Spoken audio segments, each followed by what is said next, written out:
Bank exam में mock test लगाना आप सभी के लिए उतना ही जरूरी है जितना आप सभी का रोज खाना खाना जरूरी है। जैसे खाना खा के हमें एनर्जी मिलती है, हम रोजमर्रा के काम कर सकते हैं उस एनर्जी के साथ में, वो पुश करता है हमें। उसी तरीके से सेम आपको मॉक टेस्ट पुश करता है आपके एग्जामिनेशन के लिए कि आप तैयार हो चुके हो, थोड़ा और एफर्ट डालोगे ना तो आप एग्जामिनेशन क्वालिफाई कर दोगे। वो जो मॉक टेस्ट की प्रैक्टिस है ना, वो बहुत एनर्जी देती है, बहुत कॉन्फिडेंस देती है कि जाके एग्जामिनेशन में आप अच्छा परफॉर्म करके आओगे। बट प्रॉब्लम ये हो रही है कि मॉक टेस्ट का जो कॉन्फिडेंस है ना, वो दिन ब दिन गिरता ही जा रहा है। मॉक टेस्ट से स्कोर बढ़ने की बजाय या तो स्टक हो गया या तो गिरते जा रहा है। हम आसपास भी नहीं पहुंच पा रहे सर कट ऑफ के, हमारा कॉन्फिडेंस कैसे बढ़ेगा? ये मॉक टेस्ट हमारा कॉन्फिडेंस बढ़ाने की बजाय ये मॉक टेस्ट हमारा कॉन्फिडेंस गिराने का काम कर रहे हैं। और ऐसा हो भी रहा है, काफी सारे मॉक में मैंने भी देखा है अननेसेसरी क्वेश्चंस को। तो क्या मॉक लगाना बंद कर दें? क्या हम छोड़ दें मॉक टेस्ट लगाना? नहीं। देखो, एक चीज समझनी पड़ेगी आपको कि मॉक टेस्ट का लेवल बहुत अनसर्टेन होना जरूरी है। मैं देखो दोनों चीजें आपको समझा देता हूं, एक समझदार इंसान की तरह समझने की कोशिश कीजिएगा कि एक मॉक टेस्ट का लेवल बहुत अनसर्टेन होना जरूरी है। अगर हम एग्जामिनर के पॉइंट ऑफ व्यू से देखें ना तो एक अलग चीज हमें दिखती है, लेकिन अगर हम एक मॉक टेस्ट बनाने वाले आदमी के पर्सपेक्टिव से देखें ना तो हमें एक नजर आएगा एक अलग चीज। तो मैं दोनों चीजें आपके सामने रख देता हूं, फिर आपको थोड़ा क्लैरिटी हो जाएगा कि मॉक टेस्ट क्यों जरूरी है, इस टाइप के क्यों जरूरी है अनसर्टेन लेवल रखना। अब अगर मैं पहले एग्जामिनर के पॉइंट ऑफ व्यू से बात करूं ना, तो आप किसी से भी पूछ लीजिएगा, किसी भी टीचर से बात कर लीजिए, किसी भी एग्जामिनेशन की बात कर लीजिए। अगर मैं आपको कहूं ना कि आप चलो ये क्वेश्चन पेपर बना दो, तो आपके दिमाग में भी ये ख्याल आने स्टार्ट हो जाएंगे कि मुझे पूरा का पूरा पेपर ना सिमिलर लेवल पे नहीं बनाना चाहिए, सेम लेवल पे नहीं बनाना चाहिए। मतलब अगर मैं एग्जामिनर के पॉइंट ऑफ व्यू से बात करूं, एग्जामिनर का जो पर्सपेक्टिव होता है वो ये होता है आपका कि पूरे के पूरे पेपर में ना 30% हिस्सा ऐसा रखा जाए जो सुपर डिफिकल्ट हो जाए। जो सुपर डिफिकल्ट हो जाए मतलब कैलकुलेटिव हो, बहुत टाइम लगा दे, या जिसकी डिकोडिंग बहुत ज्यादा मुश्किल रख दी, वहां पे वेरिएबल डाल दिए, वहां पे टाइम कंज्यूमिंग है, बहुत यहां पे प्रॉब्लम क्रिएट करी जाए। तो कुछ बच्चे ही तैयारी जो कर रहे हैं बहुत अच्छे से वही अटेम्प्ट कर पाए, और उसमें भी सारे अटेम्प्ट नहीं कर पाए, कुछ कुछ क्वेश्चन से अटेम्प्ट कर पाए। 20 to 30% ऐसा रखा जाता है जो डिसेंट लेवल पे होता है, मतलब हार्ड लेवल पे माना जाएगा। ये सुपर डिफिकल्ट लेवल पे होते हैं कुछ सवाल होते हैं हार्ड लेवल पे। क्या डुएबल थे सर? डुएबल थे, हम निकाल लिए, हमने सारे सवाल निकाल लिए, थोड़ा सा टाइम लगा हमें बट हमने कर लिए सवालों को। ये भी वही करता है जिसकी तैयारी थोड़ी सी ठीक ठाक है, थोड़ी सी अच्छी है। बाकी जो 30% होता है ना आपका, उसमें आप ये कह सकते हो कि मॉडरेट लेवल का पेपर होता है। मतलब कुछ कुछ क्वेश्चन ऐसे होते हैं जो बहुत इजीली बन जाएंगे, कुछ कुछ क्वेश्चन थोड़ा सा टाइम ले लेंगे। तो इस तरीके से कि आपको देख के लगेगा कि हो जाएगा यार ये सवाल, ज्यादा मुश्किल नहीं है, ज्यादा मुश्किल इसको डिकोड नहीं करना है, मतलब इसकी कोडिंग बहुत ज्यादा मुश्किल नहीं हुई है, इसके लैंग्वेज बहुत ज्यादा मुश्किल नहीं है, तो ये सवाल आराम से निकाल सकते हैं हम लोग। और बाकी का जो 20% बच गया ना, वो होता है इजी वाले पार्ट में। ये सुपर इजी वाले पार्ट में आ जाता है जो हर एक बच्चा अटेम्प्ट करता है। जैसे बैंक एग्जाम में 5 वन लाइनर्स आ गए तो हर एक बच्चा 5 वन लाइनर्स अटेम्प्ट करेगा। तो जैसे मान लीजिए कि यहाँ पे वो पूरा का पूरा हिस्सा है, सुपर इजी में आ जाएगा। वो थोड़ा मॉडरेट लेवल पे जाते हो तो अलग हो जाता है, फिर होता है डिफिकल्ट और फिर होता है सुपर डिफिकल्ट। ये होता है एग्जामिनर का पर्सपेक्टिव, ये एग्जामिनर का नजरिया है, एग्जामिनर की हैबिट है इस तरीके से सवाल बनाने की, और ये उनके ऊपर रिस्पॉन्सिबिलिटी है कि वो इसी तरीके का पेपर बनाएंगे आपके लिए। और हमेशा आपको ऐसा ही मिलेगा, चाहे आप बैंक एग्जाम दो, चाहे आप कोई भी एग्जामिनेशन दे दो, railway, SSC, state, PCS, UPSC, कुछ भी, किसी से भी कंपेयर कर लोगे आप, तो इसी तरीके से पूरा का पूरा पेपर डिजाइन किया जाता है। अब वो अपने अकॉर्डिंग रख लेते हैं कि भाई 10 सवाल है तो 3 ऐसे रख दो, 2 ऐसे रख दो, 3 ऐसे रख दो, 2 ऐसे रख दो, इस तरीके से। 100 क्वेश्चन है तो 30 ऐसे, 30 ऐसे, 20 ऐसे, 20 ऐसे, वो इस तरीके से उसको डिस्ट्रीब्यूट कर लेते हैं। लगभग बताया मैंने, एग्जैक्ट नहीं बोल रहा हूं कि इतना इतना ही होता है, बट लगभग ये होता है, यही तरीका होता है क्वेश्चन पेपर बनाने का। लेकिन बात करें मॉक टेस्ट की, तो मॉक टेस्ट में क्या होता है, 2 ही चीजें ध्यान रखी जाती हैं कि एक तो बच्चों को सुपर डिफिकल्ट पे तैयारी करवाई जाए, क्योंकि एग्जामिनर में आएगा, एग्जामिनेशन में आएगा आपका सुपर डिफिकल्ट वाला पार्ट भी, और एक आपका डिफिकल्ट वाला पार्ट रखा जाए। ये वाला हिस्सा थोड़ा सा कम रखा जाता है मॉक टेस्ट में। क्यों कम रखा जाता है? कि भाई ठीक है, यहां से तो क्वेश्चन निकाल ही लोगे आप, आपकी ज्यादा से ज्यादा प्रैक्टिस करवाई जाएगी यहां पे, ये वाला हिस्सा, ये वाला हिस्सा। तो पूरे के पूरे जो 35 सवाल है ना, पूरे के पूरे 100% जो पेपर है ना, वो हार्ड लेवल पे ही बना दिया जाता है कि हार्ड लेवल पे ही क्वेश्चन पेपर को रखो, इनको हार्ड की प्रैक्टिस ज्यादा से ज्यादा कराओ। अब रियल एग्जामिनेशन में पूरा पेपर सेम लेवल का नहीं होता है, लेकिन मॉक टेस्ट आपको सेम लेवल का मिलेगा शुरुआत से लेकर के एंड तक। इवन आपको वन लाइनर्स भी बहुत मुश्किल मिलते हैं, वन लाइनर्स भी ऐसे मिलते हैं जो 1-1 मिनट का टाइम आपका लेके चले जाते हैं, ज्यादा कैलकुलेशन है, हैवी कैलकुलेशन है, वो डाल दी जाती है मॉक टेस्ट में। तो ये बेसिक डिफरेंस है आपका कि रियल एग्जामिनेशन में क्यों आपको हल्का देखने को मिलता है, क्योंकि उसमें सारे लेवल डाले जाते हैं। मॉक टेस्ट में सिर्फ एक लेवल डाला जाता है और वो होता है हार्ड वाला। ठीक है, पहली चीज। दूसरी चीज, ये कॉन्फिडेंस गिराने का काम नहीं कर रहे, ये थोड़ा सा आपको बताने का भी काम करते हैं कि यार अगर इन केस एग्जामिनेशन में आपका हार्ड वाला पार्ट थोड़ा बढ़ गया, या मान लीजिए आपका ये वाला सब पहले डाल दिया एग्जामिनर ने, स्टार्टिंग के 10 सवालों में आपको सारे के सारे हार्ड मिल गए, तो वहां पे आपका एकदम से ना कॉन्फिडेंस गिर जाता है कि अरे यार बहुत हार्ड पेपर आया मेरा तो, जबकि आगे पूरा का पूरा आसान रखा हुआ था।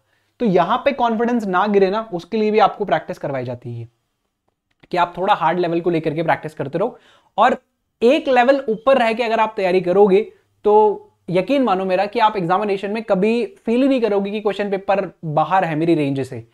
तो मैं तो सजेस्ट यही करता हूं हमेशा कि अगर आप क्लर्क एग्जाम की तैयारी कर रहे हो, जैसे मान लीजिए आप आरआरबी क्लर्क को टारगेट कर रहे हो कि मेरी जिंदगी में मुझे सिर्फ आरआरबी क्लर्क को टारगेट करना है, उसके अलावा कुछ नहीं, तो आप तैयारी करो एसबीआई क्लर्क, आईबीपीएस क्लर्क, उसके मेंस लेवल तक की तैयारी करो। आरआरबी क्लर्क बहुत बहुत बहुत आसान लगेगा। अगर आप तैयारी करते हो आरआरबी पीओ की, तो आप प्रैक्टिस रखो आईबीपीएस पीओ को, तो आपको आरआरबी पीओ इतना मुश्किल नहीं लगेगा। आरआरबी पीओ में बहुत वैरायटी नजर नहीं आएगी। आईबीपीएस पीओ को फोकस पे रख के करोगे, वो क्वेश्चंस आपको आसान लगेंगे, क्योंकि यहां थोड़ा डिफिकल्ट आपने तैयारी किया हुआ है, एक लेवल ऊपर आपने तैयारी किया हुआ है। अगर आप आईबीपीएस पीओ को तैयार कर रहे हो तो आपको एसबीआई पीओ लेवल को टारगेट करना चाहिए हमेशा, कि एसबीआई पीओ का जो लेवल होता है मैं वो टारगेट करूं, और थोड़ा स्मार्टनेस के साथ में। पूरा पेपर अटेम्प्ट नहीं करना होता है आपको, कुछ ऐसा ही तो अटेम्प्ट करना होता है ना, बस वो करके निकलना है वहां से। तो एक लेवल ऊपर रह के तैयारी करना जरूरी है। ये कॉन्फिडेंस को लूज नहीं कर रहा है, कॉन्फिडेंस को बढ़ाने का काम करता है, ठीक है। बट प्रॉब्लम ये है कि सर हम लोग स्टक कर गए, हमारा कट ऑफ जाता है मान लीजिए कि 88, आईबीपीएस क्लर्क का फॉर एग्जांपल हमारा कट ऑफ 88 85 इतना जाता है, इतना रहता है सारे के सारे स्टेट्स में, और हमारे नंबर आ रहे हैं 60। तो अब हम कैसे डिसाइड करें कि हम अच्छा कर पा रहे हैं कि नहीं कर पा रहे हैं? तो आपको क्या करना होता है, मॉक टेस्ट में बाकी सबने कैसा परफॉर्म किया हुआ है ना वो देखना है। वो चीजें नहीं देखनी है कि 4-4 सेकंड में केसलेट डीआई का आंसर किया हुआ है टॉपर ने, वो टॉपर फेक होते हैं। जितने भी आपके ऊपर मॉक के ऊपर टॉपर्स हैं वो सारे के सारे फेक हैं। ये लो मैं आज कह देता हूं, जितने भी आपके मॉक टेस्ट में आपके टॉपर्स होते हैं वो सारे के सारे फेक होते हैं, 100% फेक है। कल मैंने आपको एसबीआई पीओ का एक पेपर सॉल्व करवाया था, उसमें केसलेट डीआई का आंसर किया हुआ था। पहला सवाल केसलेट डीआई का, जिसमें सॉल्व भी करना है, आंसर भी करना है, डिकोड भी करना है, और टॉपर ने 4 सेकंड में आंसर दिया हुआ था। वो कल वाले वीडियो में देख लेना आप। तो क्या ये पॉसिबल है? 4 सेकंड में सवाल को देख पाना पॉसिबल नहीं है यार। छोड़ो सॉल्व करना, सॉल्यूशन निकालना, वो तो छोड़ो, आप देखने पॉसिबल नहीं हो पाता है। तो ये टॉपर्स की तरफ ध्यान देना ही नहीं है, ये 110% फेक होते हैं। एवरेज देखो आप अटेम्प्ट कितना हो पा रहा है, आपका परसेंटाइल एक बार आप चेक करो कि कितना होता है।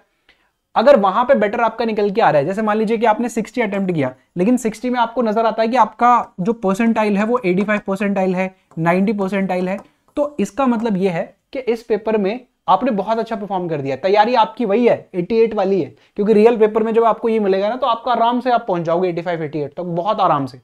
और ऐसा देखा भी होगा आपने कि मॉक में नंबर आ रहे हैं 70, एग्जाम में गए वहां पे 90 अटेम्प्ट करके आ गए। हुआ है ना आपके साथ में ऐसा, अगर पहले पेपर दिया होगा तो ये कॉन्फिडेंस गिराने का काम नहीं करते हैं, इनसे घबराने की जरूरत नहीं है। ये आपको पुश करते हैं कि भाई हार्ड लेवल भी आपका रेडी होना चाहिए, हर एक तरीके से आप लोग रेडी होने चाहिए कि खराब सिचुएशन आ गई आपके सामने, तो खराब सिचुएशन में आप वहां पे गिर ना जाओ, क्योंकि एग्जामिनर का काम ये है कि आपको थोड़ा सा हार्ड दिखाएंगे, गिराने की कोशिश करेंगे। एक बार आप गिरे, एक बार आपका मोरल डाउन हुआ, फिर इजी वाले भी नहीं बनते सवाल। बाकी आपको सच्चाई बता देता हूं मैं, जैसे डीआईज वगैरह आते हैं, तो लास्ट ईयर एसबीआई क्लर्क में कैसा डीआई आया था, ये डीआई आया था। अब इसमें क्या है बताओ, मुश्किल नहीं है ना। ये देखो सवाल, सेलर का नाम दिया हुआ है, मंडे ट्यूसडे संडे दिया हुआ है, डेटा दिया हुआ है, आपको सीधा सीधा डेटा दिया हुआ है। डेटा भी बहुत अजीब नहीं है, सीधा सीधा डेटा दिया हुआ है जो 5 से डिवाइड हो सकता है, सिंपल सा डेटा। अब इस डेटा में आपको फास्ट होना है, इस डेटा की कैलकुलेशन आप जल्दी करोगे। मॉक टेस्ट वाले क्या करते हैं कि मॉक टेस्ट में क्या होगा कि एक लेवल ऊपर की तैयारी करवानी है ना आपको, कि यार ये तो सिंपली निकल ही रहा है आपका, ये तो बन रहा है आपका बहुत अच्छे से। एक लेवल हल्का सा ऊपर आपको पुश कर रहे हैं ताकि उस लेवल को अचीव करने के लिए आप उस स्पीड को मेंटेन करो। तो इसमें ना एकदम मक्खन की तरह सवाल निकल के आ जाएंगे। सुना है कि 35 के 35 सवाल बुलानी सर मैंने आईबीपीएस क्लर्क में, एसबीआई क्लर्क में, और 18 मिनट में मेरा पेपर भी खत्म हो गया। हजारों एस्पिरेंट मिल जाते हैं ऐसे, क्यों? क्योंकि एक लेवल ऊपर का उन्होंने तगड़ा प्रैक्टिस किया हुआ होता है। अब मॉक में क्या होगा, ये लीजिए, ये गायब कर दिया, ये गायब कर दिया और ये गायब कर दिया, ये लीजिए, इतना सा होता है मॉक में कि यहां पर ना मिसिंग डेटा रख दिया। और जरूरी भी है, अगर आपने ये मिसिंग डेटा भी ढूंढ के सवाल को बना लिया ना, तो जब सामने आएगा सवाल तो देखो कितना आसानी से आप बना लोगे। तो इसलिए एक लेवल ऊपर रहना जरूरी है। मॉक टेस्ट जो है वो अच्छे हैं, और थोड़ा देखो एक और चीज भी है कि भाई मार्केट में बहुत कंपटीशन हो गया है, उस कंपटीशन को टैकल करने के लिए कि भी हमारा बेस्ट है, उसके लिए थोड़ा सा उनको एक्स्ट्रा जाना भी पड़ता है, थोड़ा एक्स्ट्रा पुश भी करते हैं वो लोग। बट अब सब लोग ही करना स्टार्ट कर चुके हैं, तो ऑप्शन नहीं है हमारे पास में, है ना। इन्हीं टेस्ट के साथ में जितने भी आपके पास में प्लेटफॉर्म्स है उनसे आप टेस्ट सीरीज लगाते हो। मेरे पास में भी प्लेटफॉर्म है, बट मैंने भी एक लेवल ऊपर रखा हुआ है। क्यों? क्योंकि आपको बता दिया रीजन कि एक लेवल ऊपर रह के तैयारी करना मस्ट है, बहुत जरूरी है। यकीन करो मेरा, मेंस एग्जामिनेशन में भी आपको अच्छा परफॉर्म करना है तो उसकी भी तैयारी आपको करनी है। तो प्रीलिम्स के जब आप मॉक लगाओगे ना, मेंस एग्जामिनेशन हल्का हल्का आपका पुश होता रहेगा उसमें, हल्का हल्का टच होता रहेगा उसमें कि आप मेंस के लिए भी थोड़ा थोड़ा थोड़ा करके आगे बढ़ रहे हो। और ये लेवल अगर आप अचीव कर रहे हो तो सिंपल लिखा हुआ तो फिर आप ऑटोमेटिकली अचीव कर लोगे ना। तो नंबर्स को देखकर डिमोटिवेट नहीं होना है। मॉक टेस्ट आपको, नंबर्स आपको कम नजर आ सकते हैं, लेकिन अगर आप अच्छे से एनालिसिस करोगे एक समझदार इंसान की तरह, अगर 1 साल का एक्सपीरियंस है आपके पास में, तो चीजों को एक बार आप ऑब्जर्व करो अच्छे से। फ्लो में नहीं जाना चाहिए कि यार मॉक टेस्ट ऐसे होते हैं, मॉक टेस्ट वैसे होते हैं, इस फ्लो में मत जाओ। अपना दिमाग यूज करो, अपने दिमाग से देखो, एनालिसिस करो उसका, फिर डिसाइड करो कि क्या कुछ है यहाँ पे। और जब वो चीजें आपने पकड़ ली ना कि देखो परसेंटाइल देखना है, मेरा सीक्वेंस मुझे देखना है, मेरे लेवल मुझे चेक करना है, सारी चीजें मैंने देख ली कि मैं किस लेवल के सवाल बना पा रहा हूँ, किस लेवल के नहीं बना पा रहा हूँ, तो वहां से वो आउटपुट निकलेगा। आपका प्रोग्रेस रिपोर्ट तैयार किया आपने, सारे के सारी डिटेल्स लिख दो उसमें कि मैं पहले दिन यहां था और इसी में मैं आगे बढ़ता रहा, इसी में मैं आगे बढ़ता रहा और आज मैं यहां पे आ चुका हूं इस प्रोग्रेस रिपोर्ट में।